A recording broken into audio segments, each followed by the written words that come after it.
Hey everyone, welcome back to the DevOps Roundup. Today we're going to be talking about what is life like 1 week after anti-gravity, because out of all the technological shifts that have happened over the last couple of decades, Sean, this one is the one that I'm most excited about. Yeah, I had more fun than I expected to. So Alex and I spent the last week creating separate apps, actually useful apps this time. Not just, hey, our pizza delivery app has some merit to it. Yeah, sure. And we both took different approaches, and this is our book report, I guess, on 1 week. Our 1 week reaction, because I think last week when we first jumped into anti-gravity, I had just heard about it from my wife, and you had never heard about it. I installed it. We were looking at it with fresh eyes, a fresh perspective, and we were able to, within that episode, get pretty far, which I thought was very surprising. But 1 week later, we've been using it to the point where I've exhausted all my credits, and apparently you went and got more. I exhausted it, and then I broke out the credit card and got more. I switched models. I kept going with all the free models. Yeah, I looked at the option to switch models, and I'm like, well, I'm using the best model now. Why would I drop down to a lesser model? I just want to be on the bleeding edge. And so I broke out the credit card. And yeah. So before we give you our feedback, though, make sure you hit that subscribe button, drop a like, share this video, especially if you're using anti-gravity. Let us know in the comment section, because I don't know. I'm almost selfishly not wanting to spread the word on anti-gravity on how good it is. Well, when I looked at the alternative models, I saw some very familiar names in there. So is the hype just around anti-gravity, or is anti-gravity just a nice tidy UI to use whatever model you want to use? That's a really good point, because it uses Gemini and Claude. Yeah, and so it's using those models. Claude was a couple of the different alternatives once you run out of credits on Gemini, whatever the top one was. Did you hear the story of Larry Page recently? He was in an interview, and how Larry Page is back in the office at Google every day. No, I have. So Larry Page is story, but not even Larry. I think Larry's definitely retired. Sergey Brin. These guys own 52% of Google, right?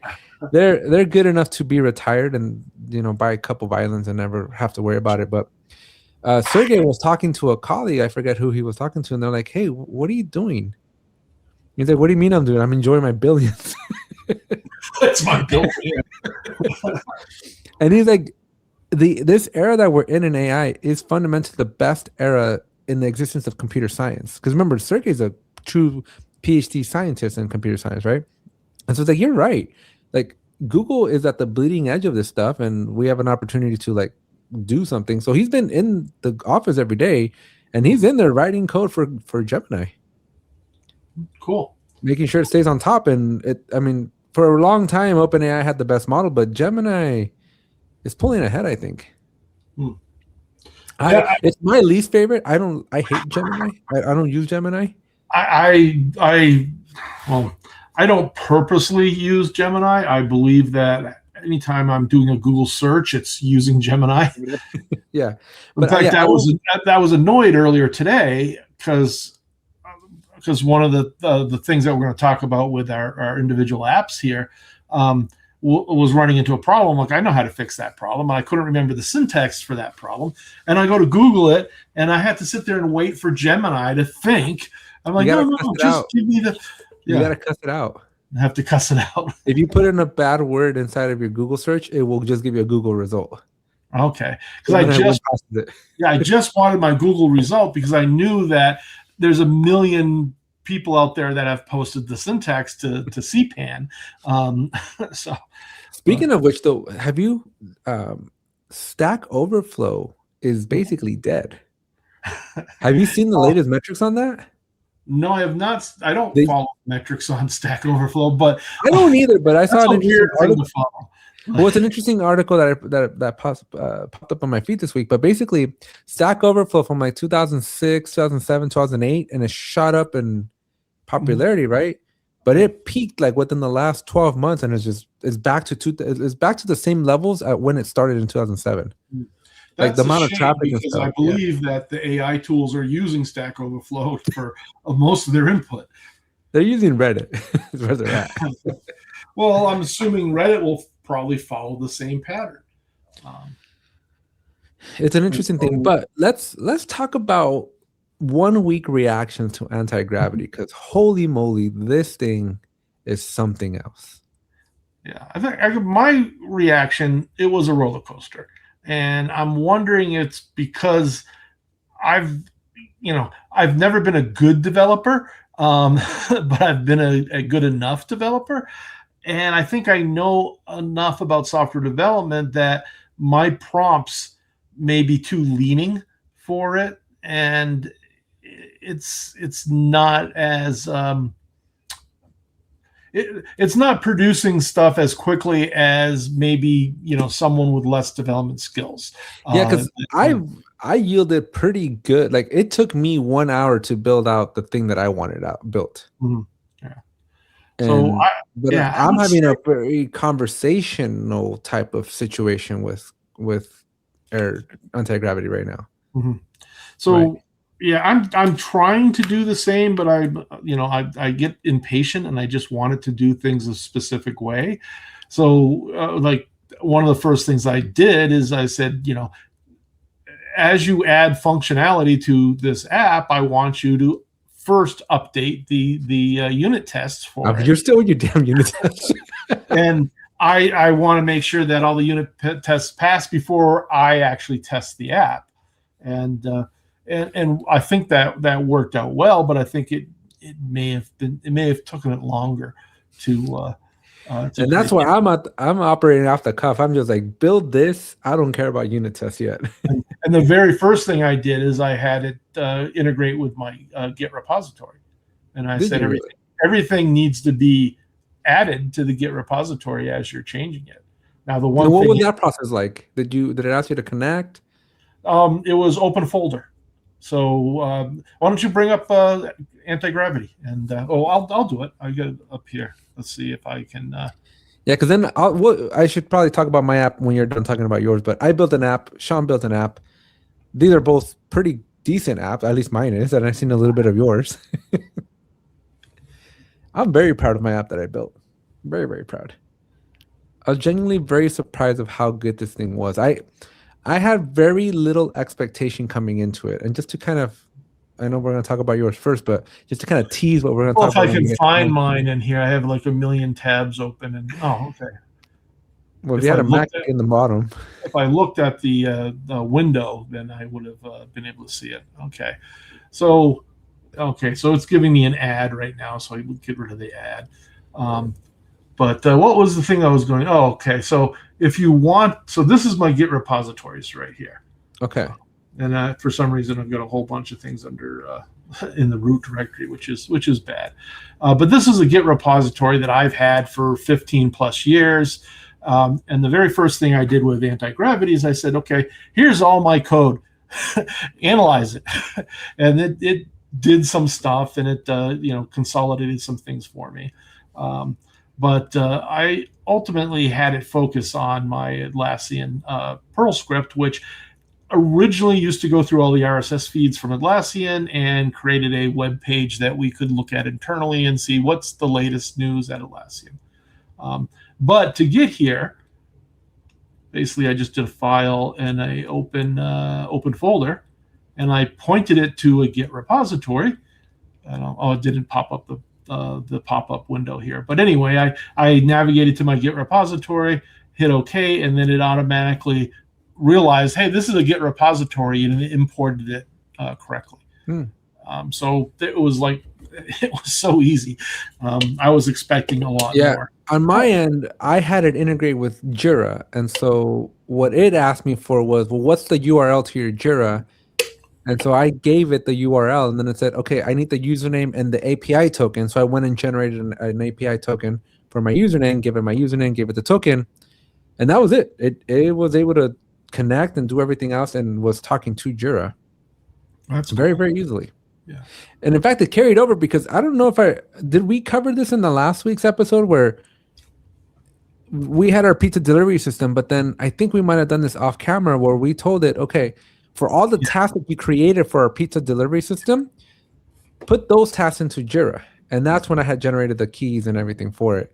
And we were very surprised that it actually went in and put the work items into Jira. Then on top of that, we told it go and update the items that are completed in Jira, and it went and completed them and updated them appropriately. Which it definitely did. Oh, are we brave enough to do this live? I gotta go find out what the hell my Jira URL is. You just need to pull in your Jira URL and then go into your Jira and get your API token. Yeah, let me go find it. And to be clear, though, you are currently using paid tokens, right? Like you're paying extra right now.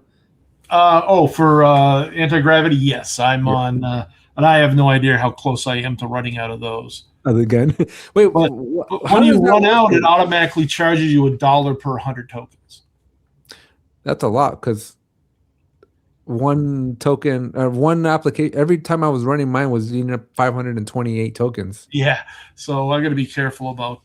It's basically $5 a run. Every time you hit enter, it's $5. So, that's a good way to put it. I think everybody should know this. Like in general, when you're using ChatGPT or Gemini, you're looking at a $2 to $3 cost every time you hit enter. It might just try to hack in and just connect. Mm-hmm. Might be smart enough. I think one of the things that thing is loading and it's showing the thinking screen. One of the things that I found most interesting about Error Antigravity that I have not seen with the other models is even though the other models show you that it's thinking, and even though the other models expose what it's thinking, Antigravity tried to express emotion to me, which is very trippy given that it has no emotion. So what it did here is I have all my secrets in this Slack _tokens. It's not that smart. Don't tell me that's smart. Well, I think what it did is it probably put placeholders there, and then I need to go edit that file to put my token in. It's retrying the connection. It cannot be that smart. So one of the things I purposely did is I handicapped my app experiment here, and some viewers may notice that this is a Perl script, and very few people still use Perl. Perl was my favorite language in the 90s and the early 2000s. So what's it complaining about? Agent terminated due to an error. Yeah. I don't think that there's a good Perl integration to anything Atlassian. And originally so I'd maybe take a step back. This particular Perl script, the Atlassian.Perl, used to create an internal website of all the posts that are RSS feed, via an RSS feed from Atlassian, and it worked well for many years. And I stopped maintaining it. Atlassian. Yeah, once you there it is. It's asking you to put it in the placeholders, and once you open up that specific file, put in your API token there and save it.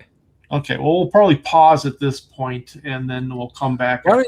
You take that offline, and let me describe my interaction with the emotion of Jippity. I'm sorry, of Gemini. So the thing that caught my attention the most is the emotion. As I was telling it to do something, first of all, my application is something that I've been wanting to build for 3 years, and I was able to knock it out in about an hour, which right there. Second part, though, was there's no way in hell that this is going to work. Was my second thing going into it. Because to give the audience here some context, I'm trying to build a Forge application that runs on Jira. Something that is not very well documented. There's only 6,000 apps in the entire marketplace. And of those 6,000 apps, there's a fraction of those that run on Forge. And so there's not a whole lot of documentation. There's not a whole lot of examples. There's not a whole lot of meat for it to latch onto and know how to do, right? And so there's a lot of gaps. And it's something that my wife and I have been struggling for the last 3 years, was just to kind of figure out how to build one of these apps. And it's nearly, I wouldn't say impossible, but you really got to know either someone that's been doing it before for a long time, or really get really good at like experimenting and being a good software engineer type of thing. So I went in with very low expectations. The moment I said, hey, help me build a Forge application. The good thing is, though, I kind of prompted it really well, right? I gave it like maybe 2 paragraphs worth of context in that prompt, because I knew exactly what I wanted already, because I've been trying to build this app for 3 years. But where things got really interesting, Sean, was as it went out, it starts to build something, and the wheels are churning, and we've seen it right now, right? As the wheels churn, it's very verbose in its thinking. One of the things I like about anti-gravity, very, very verbose. But when you look at it, it does decision making, and it's verbose on its decision making as well. But what I think was most interesting was after this initial prompt and after some verbosity, is that a word? Sure. It published something. It's like, go check it out. I'm like, cool. Let me go look. Again, zero expectations that I had zero expectations that whatever it told me to go do, that was actually gonna do something. And so I'm following, because it gave me a walkthrough. It gave me like a, hey, here's your 15 steps that you got to do now. So I went step 1, step 2, step 3, and sure enough, as I'm following through, the things that it said are supposed to be in the spot that it says it's supposed to be in, they're there. And so lo and behold, and to much of my surprise, I'm like, holy crap, here's an application that I literally told it. It was a very rough application, but keep in mind that at this point, we're about 10 minutes into this 1-hour journey. Okay. And so I start telling it, it doesn't look right. I'm not happy with this. And again, I'm having more of a conversation, a dialogue like I would with the software engineer than I would with the AI assistant. So here's where the magic happens, Sean. As she goes in, and she's like, okay, I see what happened. Like literally is her response. Right? It's like, okay, I see. Because I told her, hey, I clicked the button, nothing happens. And she goes, the button must be missing in this file. Let me go look at the file. And so she goes and looks at the file, and then her output is like, as I suspected, this function is not there. Right? So she goes, let me add it in. And then you start to see all the files added, lines removed. And she's like, okay, try it now. So I go and try it. I'm like, doesn't work yet. And she goes, well, that's frustrating. Oh, no, she goes, that's annoying. And then she's like, let me look this up. And it's interesting because it's like, she will go to Google and look it up. And then she comes back with like, interesting. The function that I was using is deprecated. Let me figure out what's the new function or the new API. So it's thinking and looking up through Atlassian's documentations and like, okay, I found the valid API token. So she again builds everything, compiles everything. She's like, okay, go try it again. So I go and I refresh my screen and I try it. And I go, nope, still doesn't work. And she goes, that is very frustrating. Let me go figure out where this bottleneck is. And she's like thinking about it. She's like, well, I updated the API token, but now that I updated it here, I forgot to go and update it in these other files. Let me go and get this updated everywhere. And she goes and she's updating all these files and everything. And she goes, okay. But then she does like some internal testing. And then she's like, nope, still not working. Let me try something different. And then she comes back to me again. Well, this is very frustrating. I don't understand why this is not working. And then she's like Googling stuff more. And then she comes back with like, I figured it out. I figured out my mistake. And then she fixes it. And then she goes, okay, now try again. And like, sure enough, after 30 minutes of her being frustrated and me not working and my wife pasted in code, so she helped me get the console log. And she's like, well, here's the exact error that I'm looking at. Yeah. And she was able to figure it out, and we had a working application. Yeah, but it was, I found that great as well. So I just kept throwing the errors back into the chat, and then it would go out and okay, the user got this error, but then after the end of each one of those, I would say add that to your unit tests. You're being a good software engineer. Well, it's like this is stuff that we know has failed, so check for it in any additional changes. So I've got the Jira connected up on mine. So let's add that back to the thing here. So I added the token that it wanted me to, and took me a couple seconds to remember where to generate a token. But once I did, I added that, and I said test the connection, and this is what it did. So now let's be brave. And this walkthrough, but it's very key. This walkthrough document is what I was saying. It'll give you like 10, 15, well, in my case, it was 10, 15 steps of what it wants you to do to interact with the thing that you just created. So it's very helpful from that perspective too. You don't have to guess. Mm-hmm. Yeah. So I would say let's create Jira work items from the last 30 things I that you updated in this Atlassian.pl script. So I specifically had to do everything in Perl because I thought it'd be harder for it. Trying to make her fail. Exactly. I'm trying to abuse the system a little bit. But also all my original scripts were in Perl, although one of the Git repositories here was my attempt to migrate everything to Python about almost 10 years ago. So that's something I might do, but I want to watch how many tokens I'm burning through, because I don't want a $10,000 bill because I had it refactor everything from Perl to Python. And so it's having problems, but it's working through those, I think. I can jump over to my Jira. Where is she? I think a good test for it too would be, hey, convert these to not Perl. and don't tell it which language to go to. I bet you it's going to choose like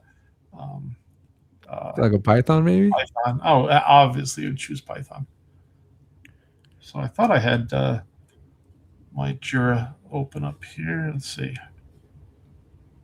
I don't see anything showing up in my Jira yet. Maybe I have to hit accept all.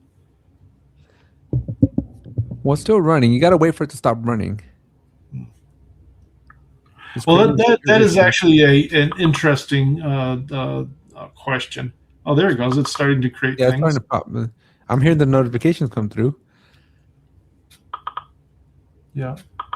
Basically, it's posting things in the Slack channel. That's exactly what this Perl script now does. Is it not only builds a website with all the Atlassian updates, but it also notifies a Slack channel.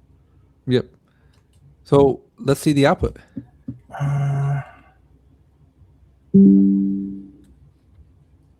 Well, it didn't put anything in the in my test board, unless there's another test board it was writing to.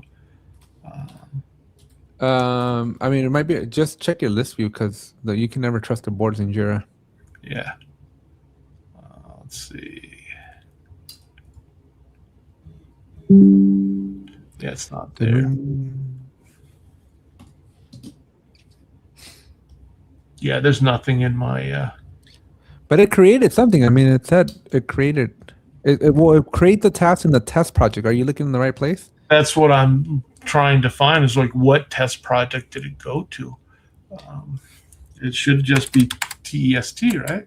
Put TEST-4. Yeah, it did create it. Let me change over to. So it created 8 things. When I told it to create something for the last 30 activities, it probably didn't do anything. So when were these? So it only created these ones here. Yeah, 4 through 8 is what it told us. Yeah. And so the other one is some random stuff that I created. No, not that long ago, last September. So. But because I think we might have lost the audience here a second. You built an application many years ago. Yeah. That scrubbed the internet or Atlassian's RSS feeds to find the news. Right? Yes. And now you basically had that application get updated for today's whatever whatever happening in the Atlassian world today got modernized, and it is now creating tickets for every news item that it found. Correct.